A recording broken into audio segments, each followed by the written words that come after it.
Follow-up ko po doon. During past interview, sinabi ni Secretary Dizon na walang natukoy po ang ICI na manumalang flood control projects o anumang infrastructure projects sa Taguig sa investigasyon nito sa may mahigit 400 projects. Pero sa mga bagong aligasyon ni Senator Lacson, how do we justify na sapat ang naging investigasyon ng komisyon? Sa bago niyang pahayag, kontrolado raw kasi ni Senator Cayetano ang DPWH sa Taguig, ma'am. Kaya nga mas maganda na mas malalim na pag-iimbestiga ang gawin para malaman kung anong totoo. Kung wala namang ghost projects, walang dapat katakutan. Pero kung meron, ay dapat panagutan. Thank you, ma'am. Sunod na tanong mula kay Rafi Ayong, Daily Tribune. Good afternoon, ma'am. Ma'am, sa report ng Climate Conflict Action Asia, umabot na daw sa 235 deaths from January to July 28 na yung may kinalaman sa BARM elections. So ano po ang marching order ng palasyo sa PNP at AFP? At dahil gano'n na po kadami ang mga namatay dahil sa election-related incidents. And ano po yung balak po bang magdagdag ng AFP at PNP personnel doon? Meron na po ba tayong nakuha na validated na records so far? Meron na po ba? As per report lang po ito ng Climate Conflict Okay. Action. Okay, ang unang-una po ang nais ng Pangulo, ang order ng Pangulo ay maging mapayapa, ligtas at magkaroon ng malayang halalan sa BARM. Sa ngayon po, ayon po sa PNP, maganda naman din po na sila ay nabibigyan ng ganitong klase mga impormasyon, pero ito po ay kanilang ibeberipika. At ito po ang gagawin ayon sa PNP. Patuloy ang focus law enforcement operations ng PNP laban sa mga private armed groups at iba pang banta sa seguridad, kasabay ng mahigpit na koordinasyon ng PNP, AFP at COMELEC sa pamamagitan ng Joint Security Control Centers. Pinalalakas din ang intelligence gathering, community engagement at mahigpit na pagpapatupad ng political neutrality ng lahat ng security personnel. Sa ngayon, mayroong 8,299 PNP personnel ang nakadeploy para sa election security sa BARM. Habang papalapit ang halalan, maaari pang madagdagan ang deployment batay sa threat assessment at sa magiging pangangailangan ng COMELEC.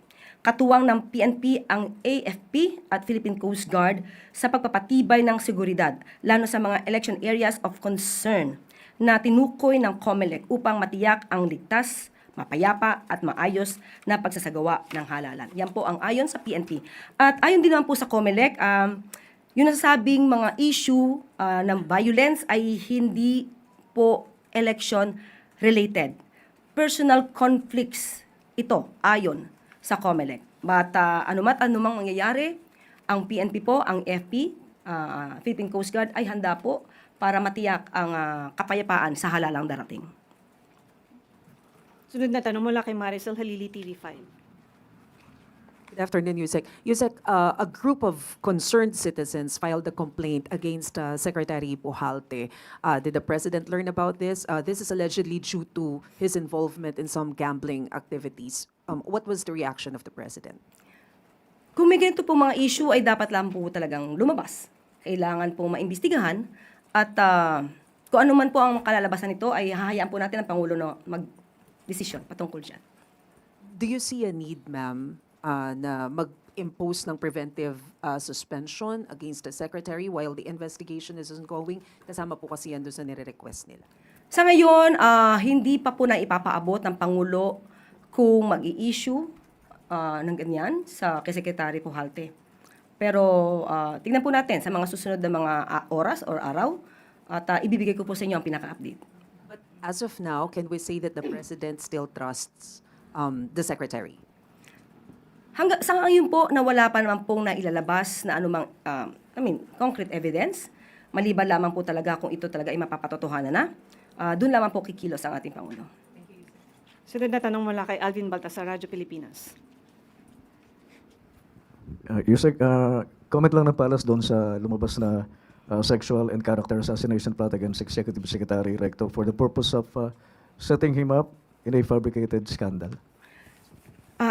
Kung ito'y mapapatunayan na totoo, dahil may mga witnesses, may mga taong involved na pinangalanan ang taong nag-utos sa kanila na sirain ang pagkatao ni Executive Secretary Ralph Recto, ito ay isang karimari-marim, hindi katanggap-tanggap, hindi makatao, makasarili, power-hungry,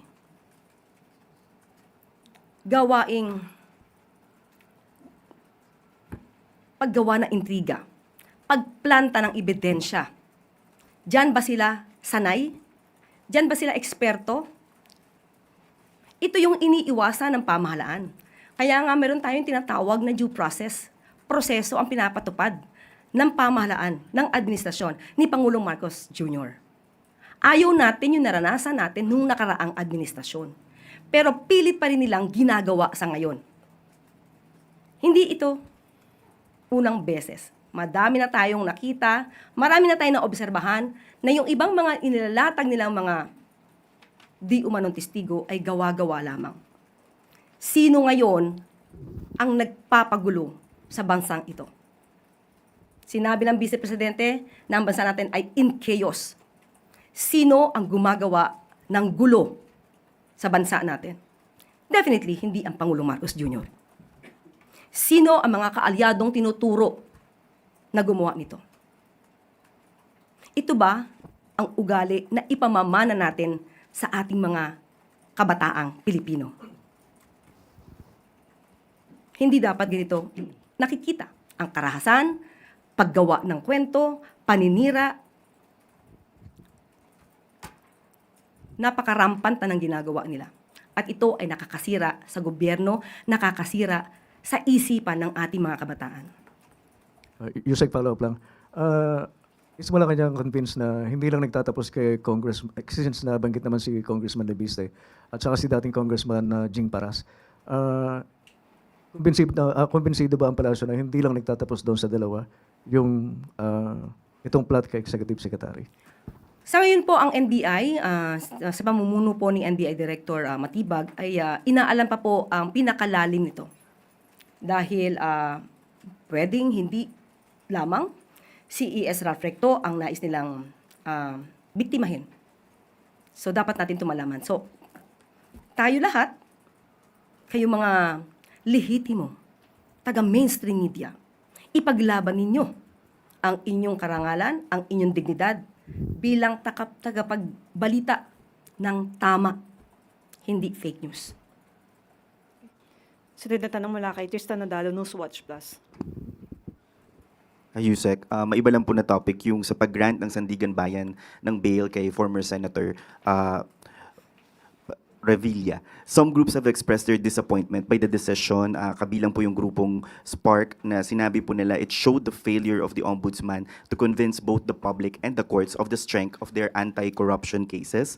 Sabi po nila, taxpayers do not need any more of Boying Remulla's papogi press conferences, but rather a transparent and comprehensive report on the case, on the corruption cases. Sabi naman po ng grupong Kapatid, this decision exposes the sharpest irony of Philippine justice, swift, compassionate, discretion for the powerful, but rigid severity and endless delays for political prisoners and poor PDLs. Ano po ang saloobin ng Malacanang dito sa naging desisyon ng Sandigan Bayan and sa mga, syempre po parang nadidismaya sa naging resulta?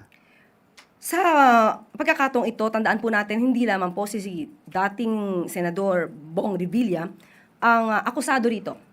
Siya lamang po ang nabigyan ng pagkakataon na makapag-post ng bail for temporary liberty. Yung iba po na sangkot ay hindi po nag-grant ang petition for bail. Huwag natin kalimutan yan. So hindi po natin masasabi na hindi sapat ang naging trabaho ng Office of the Ombudsman at ng mga state prosecutors. Hindi ito gauge para sabihin na hindi sila nagtatrabaho. Unang-una, ang karamihan siguro sa mga nagtutuligsa, hindi nila na-witness. Most probably, yung pinaka naging hearing. Sa lahat ng pagkakataon ng hearing, hindi natin masasabing nandoon sila. So, kung may kakulangan, hindi pa po dito nagtatapos. Dahil petition for bail pa lang po ito. Maaaring nagkaroon ng edge, pero ayon naman sa Office of the Ombudsman, ay may matibay silang mga ebidensya. So, hayaan na lang po natin ang state prosecutors na gampanan ang kanilang trabaho. Isang maikli na lang po na follow-up. Siguro sa mata ng publiko, ma'am, paano po i-assure ng Malacanang na there was no special treatment?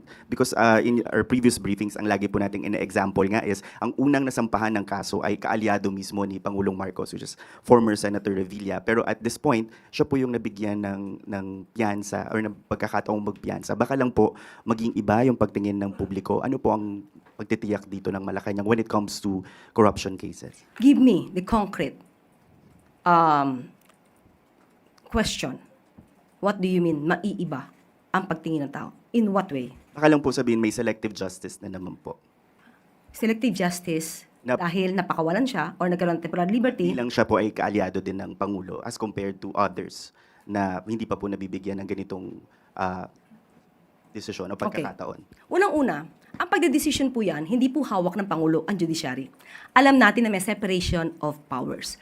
Kung yan lang din po ang iisipin ng mga kababayan natin, na bakit siya pa ang unang na nabigyan ng temporary liberty, kung yan talaga ay may katotohanan, at sasabihin natin may kamay ang Pangulo dito, hindi ba dapat hindi na lang siya sinampahan ng kaso? Pero siya yung nauna sinampahan ng kaso. So walang logic. It doesn't follow na siya ang unang pakakawalan dahil kaalyado. Di dapat hindi na lang sinampahan ng kaso. Di ba?